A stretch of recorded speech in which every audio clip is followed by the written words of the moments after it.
All right, welcome to Monday, February 28th. It's the last day of the month. Hope you've had a great month. Hope you have a great Monday. Today's reading is Deuteronomy chapters 4 through 6. And so let's go ahead and hit them running, shall we? Here we find in chapter 4, God reasons with the Israelites, almost begs, hey, listen, just obey God. Now what happens here is we find that Moses, for a little bit, focuses on the consequences of not obeying God. How about we just don't sin because God told us not to?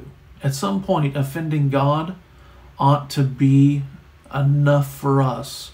Not the consequence of the sin, but the fact that we offend God should be enough to keep us from it. But we keep fighting and never come completely to that point.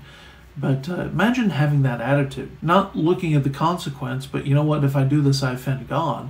I bet you that would probably keep us away from a lot more things that we do that are probably, somewhat stupid, sinful, maybe even make us closer to God. Notice there in chapter 30 how it speaks to Jews in the future from us. It's just like this little line where Moses takes a little look at them and says, hey, this is for you. Chapter 5, Moses gives the 10 Commandments again. With a little bit of interpretation. I want to give an interesting note here. Sometimes I harp on this, sometimes I don't. Depends how much I've heard. There is quite a bit of movement in churches like ours, particularly, Southern California, and it might be others, to where, it's a movement towards expository preaching.